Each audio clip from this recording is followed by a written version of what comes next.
नमस्कार साथियों, मैं सतीश मेहरा। महाराष्ट्र के बुल्ढाना जिले के 1.5 दर्जन गांव में पिछले कई महीनों से 270 से भी अधिक लोगों के बाल झड़ने की समस्या से संबंधित आई रिपोर्ट के अनुसार बाल झड़ने की घटनाओं का कारण पंजाब हरियाणा की गेहूं में उच्च मात्रा में सेलेनियम होना बताया गया है। यह रिपोर्ट मेडिकल क्षेत्र के विशेषज्ञ डॉक्टर हिम्मत राव बावस्कर की है, जो पद्मश्री अवार्डी हैं। यह एक पहलू हो सकता है, लेकिन सेलेनियम से संबंधित मामले की जांच कृषि वैज्ञानिकों द्वारा करने के बाद ही असली पता चल पाएगा कि क्या पंजाब हरियाणा के गेहूं में सेलेनियम की मात्रा अधिक है। अब इस मामले की जांच का जिम्मा करनाल स्थित भारतीय गेहूं एवं जौ अनुसंधान ने लिया है।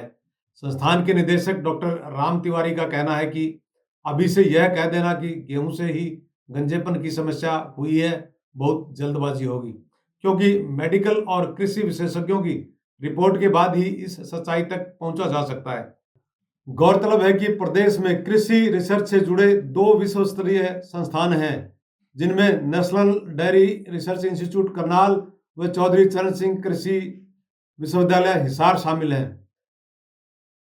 कृषि के दोनों ही संस्थानों से आज तक ऐसी कोई रिपोर्ट या सूचना सामने नहीं आई जिसमें हरियाणा की मिट्टी में सेलेनियम की मात्रा निर्धारित मात्रा से अधिक पाई गई हो।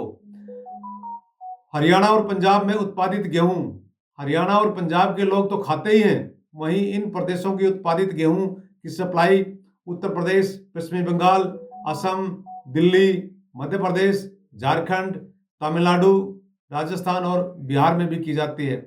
इसके बावजूद मेडिकल रिपोर्ट में यह कह देना कि पंजाब और हरियाणा की मिट्टी में सेलेनियम की अधिक मात्रा होने की वजह से गेहूं जैसे मुख्य अनाज में गुणवत्ता की कमी हुई है और इसके कारण महाराष्ट्र के बुल्ढाना जिले के लोगों में गंजेपन की समस्या हुई है। एक पहलू यह भी हो सकता है कि गेहूं का लंबे समय से स्टोरेज किया गया हो, जिससे किसी प्रकार की गुणवत्ता में कमी आई हो।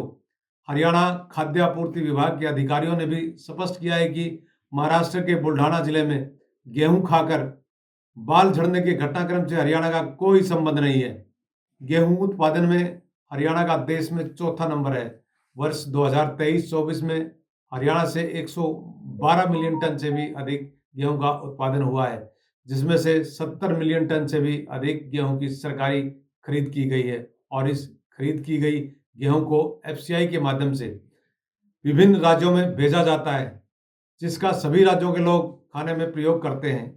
इस प्रकार से हरियाणा उत्पादित गेहूं का प्रयोग न केवल महाराष्ट्र के बुल्ढाना जिले के लोग करते हैं, बल्कि लगभग 1 दर्जन राज्यों में हरियाणा उत्पादित गेहूं की सप्लाई होती है और वहां के लोग खाने में प्रयोग करते हैं।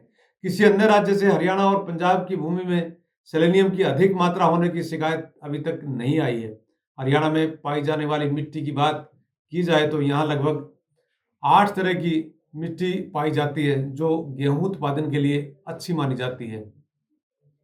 फिर भी हरियाणा के कृषि विभाग द्वारा सभी जिलों के साथ साथ उपमंडल स्तर पर भी soil and water testing lab स्थापित की गई हैं, जहां लगातार मिट्टी व पानी की जांच की जाती है। इसी जांच के परिणाम के आधार पर किसानों को फसल के लिए मिट्टी में जिंक, फास्फोरस और नाइट्रोजन की मात्रा को पूरा करने के लिए खाद एवं अन्य पोषक तत्वों की सलाह दी जाती है। विभाग द्वारा प्रदेश में विशेष रूप से सॉइल हेल्थ कार्ड बनाए जाते हैं, जिन पर मिट्टी में पाई जाने वाली कमियों व पोषक तत्वों का विवरण दिया होता है। निष्कर्ष यह है कि अभी से यह कहना कि पंजाब हरियाणा के गेहूं में सेलेनियम की मात्रा अधिक पाई जाती है, यह उचित नहीं होगा, क्योंकि डॉक्टर हिम्मत राव बावस्कर की रिपोर्ट में केवल मेडिकल रिसर्च का हवाला दिया गया है। दूसरी ओर इस तथ्य को पुख्ता करने के लिए कृषि वैज्ञानिकों की रिपोर्ट आने से पहले कुछ भी कहना सही नहीं होगा। इससे पंजाब हरियाणा राज्यों की बदनामी ही नहीं, बल्कि इन प्रदेशों के अन्नदाता का भी अपमान होगा। सेलेनियम के बारे में बता दें कि सेलेनियम एक खनिज है जो मिट्टी, पानी और कुछ खाद्य पदार्थों में स्वाभाविक रूप से पाया जाता है।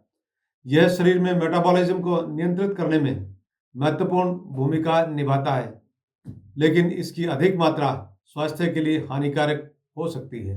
यह सब मानव स्वास्थ्य, मिट्टी और पानी के साथ साथ गेहूं की गुणवत्ता की जांच के बाद ही पता चल पाएगा कि गेहूं में ही गंजेपन की समस्या है या कोई और कारण है। नमस्कार, सतीश मेहरा।